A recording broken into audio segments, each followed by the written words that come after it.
The commercial breaks are always fun.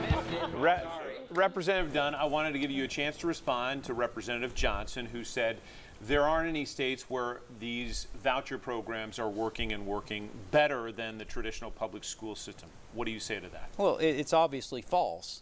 When I was working with Governor Haslam, who I think we would say is an upright and outstanding individual, I sat in on a meeting where they brought in experts from universities who did these studies, looked at the whole thing because he wanted to know the answer to the question.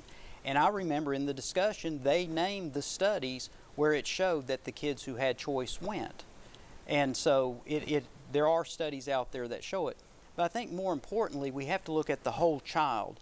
Absolutely, it's important that we want them to be able to read and do math and stuff. But there's other reasons that a parent might say, this where my child currently is doesn't work. It might be the school is so big the child's lost in it. They can't participate in certain activities. And so they find a better setting for their child.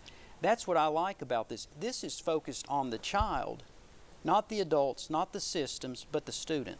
As Susan comes in, I just want to make sure our viewers have a chance to research for themselves the areas that you think there's disagreement on. Because clearly, Gloria, right, you say it's not working.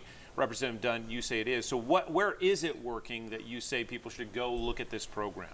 Well, I know that I've heard in Florida, when they did a whole lot of reforms, not just this, but Jeb Bush would tell you it was doing a whole lot of different things focused on the child.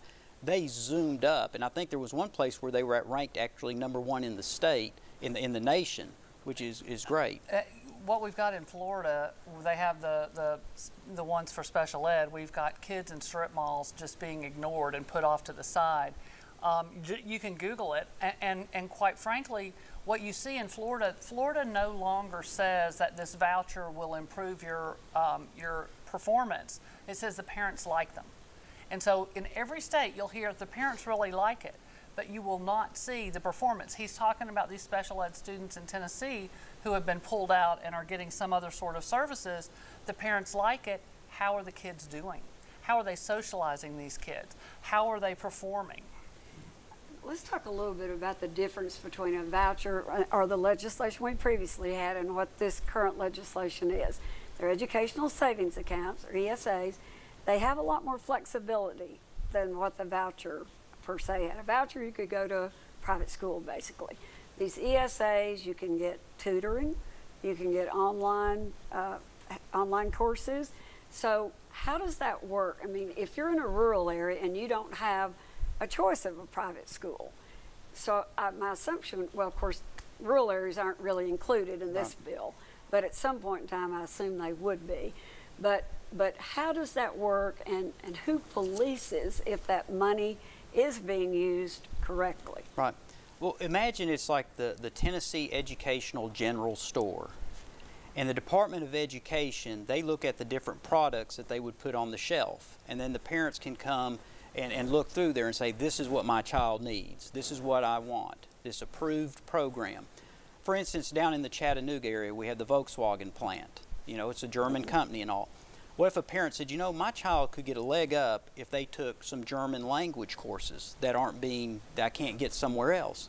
Well, they could go to the Tennessee Educational General Store, approved program by the state of Tennessee, take German language, and perhaps if they get a job at Volkswagen, it would really help them in their career going forward. How do they take math and science and English and the other courses? Because once you tap into this fund, you're out of the public school system, right? Well, so how do you pay for your schooling and your German course or these other courses that you want to take? Well, that's, you know, consumer choice. They would have that money. Just like if you're given you're given a per diem, I'm given a per diem, and we decide how we're going to spend it. Some people spend it all, others people make different decisions. There's an easy solution in Knox County, for example, that I'm aware of. If a child wants a foreign language that's not offered at their school, they can petition the school board, and I've actually helped a child and a family do this. They wanted to take Russian because he was interested in becoming an astronaut. And you have to speak Russian now to be an astronaut.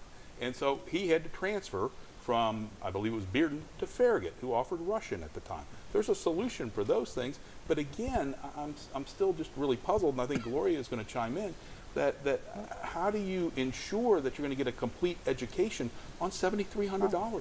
Well, you're helping my argument when you took that student who said, I'm not getting what I need educationally. I need choice, and I'm going to go someplace. And I'm saying there is choice, and the dollars stay in the public system. And what if none of those schools will take that child? The family doesn't have a choice because private schools will decide who they let in and who they don't. So if every child does not have a choice, and we're using public tax dollars, and we've already underfunded. We've heard from the mayor that it's $6 million short. Yeah, we'll of get what to it that, should be. but your response on that philosophical question that Gloria and Dunn are raising. And what exactly is that? The idea that even $7,300 is not going to pay for private school funding in this state. If someone community. feels that they can't get the education they need, guess what? They won't take it. They won't take it. But right now, we've got schools here in Knox County where like 95% of the children cannot read. And it's been there for years and years and years, and the taxpayers pay and pay and pay.